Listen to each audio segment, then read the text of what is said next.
বন্ধুরা, আবারও ফিরছে সেই আবেগ, সেই সম্পর্কের গল্প। প্রজাপতি টু। হ্যাঁ, দেব আর মহানায়ক মিঠুন চক্রবর্তী আবারও একসাথে বড় পর্দায়। প্রথম প্রজাপতিতে আমরা দেখেছিলাম বাবা ছেলের ভালোবাসা, অভিমান আর সম্পর্কে টানাপোড়েন। আর এবার সেই গল্প আরো গভীরে।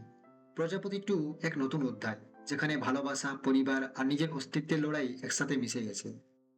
দেব এবারও নিজের সহজ সরল অথচ আবেগে ভরা চরিত্রে মুগ্ধ করেছেন। আর মিঠুন দা, তিনি এই ছবির আত্মা। একদিকে দৃঢ় বাবা, অন্যদিকে মমতাময়ী মানুষ। স্ক্রিনে তার উপস্থিতি মানেই ম্যাজিক। কিছু সময়ের এই ট্রেলারটি দেখে যেটুকু বুঝতে পারলাম, এখানে আমাদের দেখানো হয়েছে দেব একজন রান্নাকারী, একজন স্যার, যিনি তার মেয়েকে তার মা ছাড়া বড় করে তুলছেন।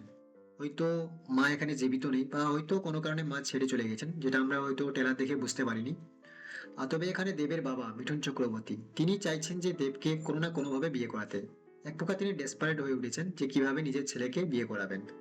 তো তার সেই ইচ্ছা বা তার সেই চেষ্টাটাও আমরা দেখতে পাই মুভিটির মধ্যে। এক কথায় বলতে গেলে এখানকার মেন স্টোরি হচ্ছে দেব নিজের, মানে দেব তার ওয়াইফ ছাড়া বা একজন মায়ের মমতা ছাড়া তার নিজের মেয়েকে কিভাবে বড় করে তুলছেন, সেটাই হচ্ছে মূল ঘটনা। তো অবশ্যই একটি ফ্যামিলি ড্রামা শো। এবং এখানে শুধুমাত্র যে মিঠুন চক্রবর্তী বা দেবের কথা বলবো তেমনটাই নয়। এখানে আরো বহু অভিনেতা অভিনেত্রী রয়েছে। যেরকম খরাজ মুখার্জি রয়েছেন, কাঞ্চন মল্লিক রয়েছেন, অপরাজিতা আট্ট রয়েছেন, তাছাড়া ছাড়াও বহু নতুন নতুন মুখ রয়েছে।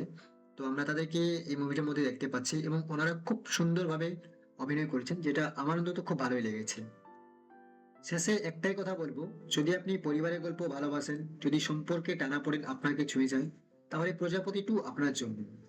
এই স্মৃতি উড়ে আসছে প্রজাপতি টু সম্পর্কে রঙে রঙিন এক নতুন গল্প নিয়ে। তাহলে বন্ধুরা, আবারও দেখা হবে নতুন কোনো ভিডিওতে। ততক্ষণ অবধি জয় হিন্দ, গুড বাই।